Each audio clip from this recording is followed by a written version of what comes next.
Welcome back to Barefoot Bible Blog. I'm pastor and author David Wright. We continue today with God's reign declared, the world reacts. It'll cover Revelation 11:18 through the first verse of chapter 12.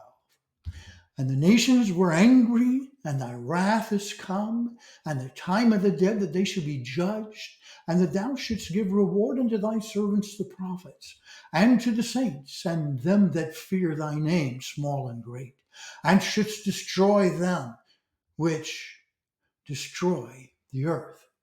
So God's reign is declared, and the world definitely reacts to that declaration. First of all, with the anger of the nations. The nations were angry, John wrote. The two witnesses had prophesied God's judgments, and those judgments began. The world react with anger to God's punishment. That which causes rejoicing up in heaven will bring about anger and resentment here on earth. And then secondly, the wrath of God. Thy wrath is come, John wrote. Although God's wrath is postponed, time will finally run out, and his wrath will come. And then thirdly, the time of the dead. And the time of the dead that they should be judged.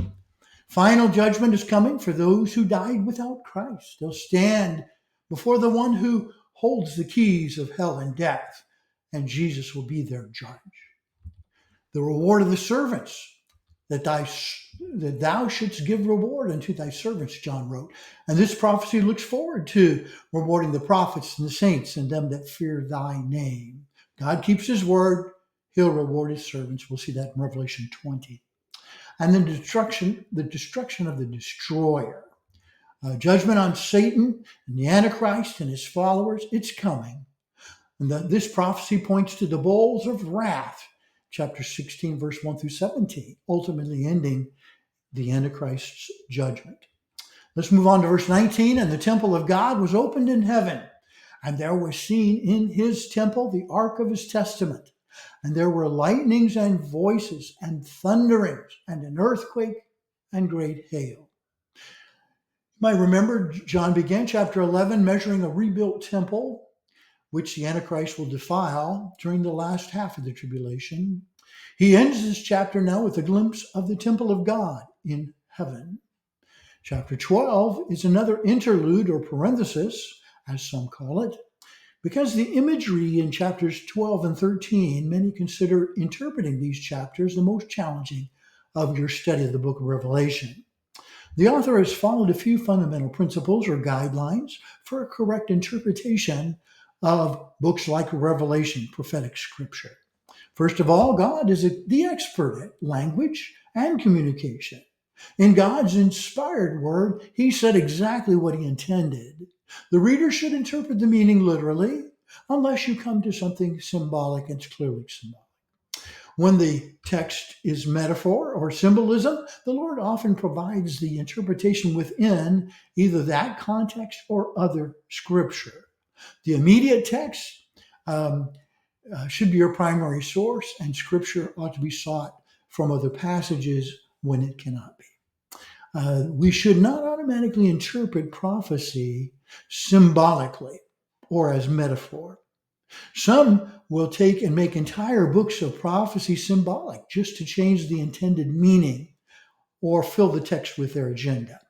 Their purpose is not to seek an accurate interpretation, but it is to line it up with their theological perspective.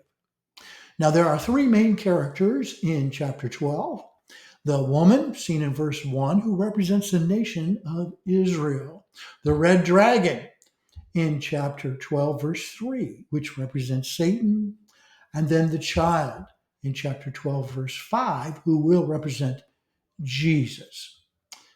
And I'm just giving you that as guidelines. Verse 1, and there appeared a great wonder in heaven, a woman clothed with the sun and the moon under her feet, and upon her head a crown of 12 stars. And those stars and that number will give us a hint as to its representation.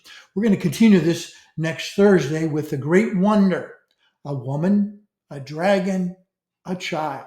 And we'll discuss Revelation 12, verses 1, 2, and 3. Reminder to you to post your questions or comments about Revelation in the comments section below the video on your screen. And the links down there also will take you to Amazon, where you can order a copy of Revelation, the Revelation of Jesus, or my second book, Daniel, The Secrets Revealed. And there's a link so you can check out my Facebook page and message me if you're interested in joining. Barefoot Bible thanks all those who have already subscribed. If you have not, please click like, subscribe, and share this video with your friends today. And may God continue to bless your study of His holy word.